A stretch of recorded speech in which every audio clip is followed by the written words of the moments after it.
গত কিছুদিনের বৃষ্টিতে বাড়ির পাশের যে বিলটা সেই বিলে প্রায় জলাবদ্ধ হয়ে আছে।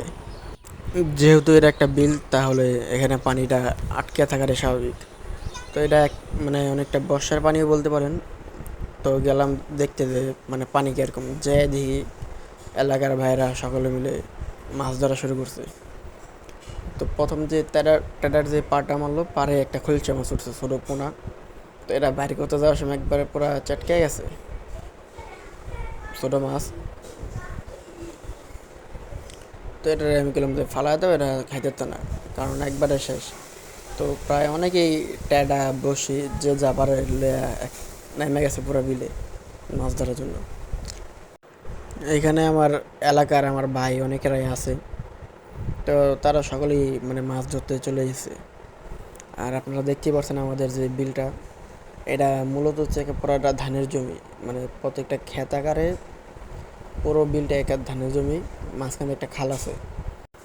বর্ষাকাল বাদে এই বিলে শুধু একমাত্র ধান চাষই হয়, যেহেতু আমাদের এই বিলে পানি চলে আসে তাড়াতাড়ি সেহেতু। আর এটা হচ্ছে আমার আপন ফুফাতো ভাই তাবিদ। আর এখানে আবার মানে বসিদা মাছ ধরার চেষ্টা করতেছে, কিন্তু পাইতেছে না। মানে মাত্র নতুন পানি উঠছে, তো তো এখন কি আর এরকম মাছ পাওয়া যাবে? যখন ধান চাষ করা হয় তখন পুরো বিলটাই মানে দেখতে পুরো অপরূপ সৌন্দর্য। কিন্তু এখন বৃষ্টির পানিতে মানে জলাবদ্ধ হওয়ার পর মানে আশেপাশে যে সব ময়লা আবর্জনা আছে সব একত্রিতভাবে জড়িত হয়েছে, তাই আর কি দেখতে একটু খারাপ লাগতেছে। কিন্তু এমনিতে আমাদের এই বিলটা খুবই সুন্দর। ওরা মাছ ধরতেছে, চেষ্টা করতেছে, কিন্তু মাছ পায় না, একটা পাইছে ছোটো। এটা হয়তো একটা ভালো না মাছ, যাও দু একটা দেখা যায়, কিন্তু সব ছোটো ছোটো যে, তাই লেগে আর কি টেডার ভিতরে গাতে না। মানে টেডা যা পার মারলেও টেডায় বাজে না, টেডার ফাঁক আবার বড় বড়।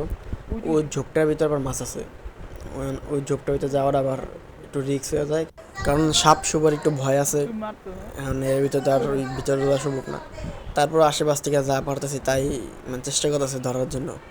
তো আমাদের এই বিলটা আপনাদের কাছে কেমন লাগছে একটু কমেন্ট করে জানাবেন। জানি যে একটু ময়লা আবর্জনা ভরা, একটু না অনেকটুকু ময়লা আবর্জনা, পুরোটাই ময়লা আবর্জনা দিয়ে ঘিরা। আর এগুলো সব হচ্ছে মানে আশেপাশে যেসব বাসা বাড়ি আছে তারাই এইসব ময়লা আবর্জনাগুলো এখানে ফালাইছে। এই ফলনের কারণেই এই সময়টায় পানির কারণে এরা ময়লাটা ভাসা উঠছে, তাহলে দেখতে খারাপ দেখা যাচ্ছে। এমনি তো অন্য অন্য সময় যখন ধান চাষ করা হয় তখন দেখতে সুন্দরই লাগে, কিন্তু এখন একটু পরিবেশটা একটু খারাপ হয়েছে, তারপর বৃষ্টিতে সেটা পরিবেশ হয়ে গেছে চারিদিকে। এখন আর আবার আমার হাতে বসে দিয়ে দিয়েছে মাছ ধরার লেগে। তা আমি এবার কখন ট্রাই করলাম, মানে মাছ নাই যা দু একটা আছে সব ছোটো ছোটো পোনা। কারণ পোনা মাছ তো আর বসে খাইতে পারে না, মানে বসে যে ঠোকর দেয় কিন্তু উঠাইতে পারি না। তো আমি আবার ট্রাই করতেছি মাছ ধরার জন্য, মানে মাছ নাই সব ছোটো ছোটো পোনা, একেবারে পোনা পোনা সব ছোটো ছোটো। আর এসে আমাদের বিলটা কিন্তু অনেক বড়, কিন্তু এখন পরিবেশটা একটু খারাপ হয়েছে। আবার আর মাছ থাকতেই না, যেসব গার্মেন্টসের কলকারখানার যেসব এই দুই ময়লা একটা আবর্জনা, দুই যেসব তিন পানি, কিলোমিটার পর পর একটা। আপনাদেরকে আগেই বলছিলাম যে ঝোপটার ভিতরে মাছ আছে, দেখেন কেমনে লড়ালড়ি করে।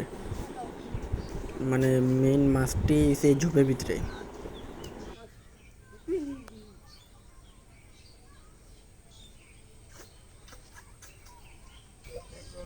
দেখো নালামিন, ওই এটা মাছ না, সাদের পানি বেটা।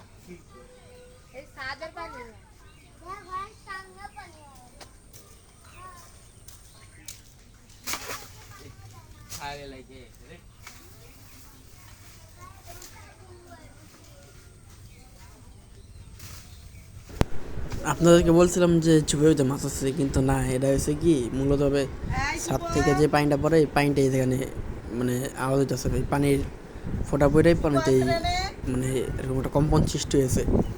তাই একটা কোচ মারলো, মানে আলামিন একটা কোচ মারছে, কিন্তু মাছ আর পেলো না।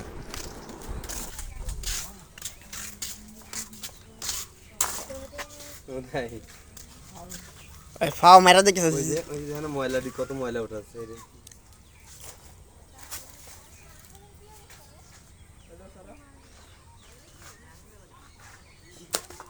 ওই না বাতিল বাতিল শাবাশ শাবাশ বাতিল আরে হাত এই যে আমি একটা ধরছিলাম এই আরে মা দিতে না বাতিল যা বালতি দাও পরে ডেইলিব বিগ সাদের কই ডেইলিছে ওই পরে তো দিস পরে ডে কোন দুটো সেখানতে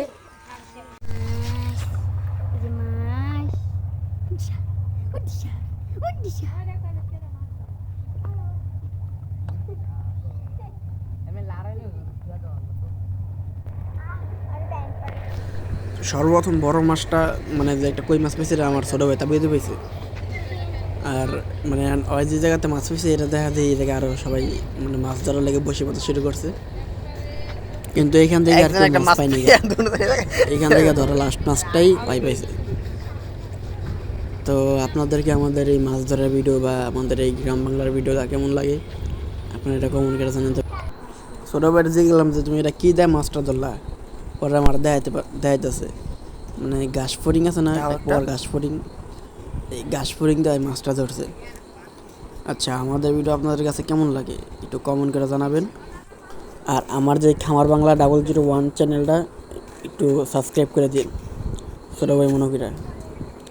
আর আপনাদের যদি এই গ্রাম বাংলার বা এরকম ভিডিও লাগে আরও তাহলে আমাদের জানাবেন। আজকের মতো এই আমাদের জালিটা ভিডিও কি আমরা করবা? এখানে শেষ করছি। আল্লাহ হাফেজ। এটা আসলে আমার মাথা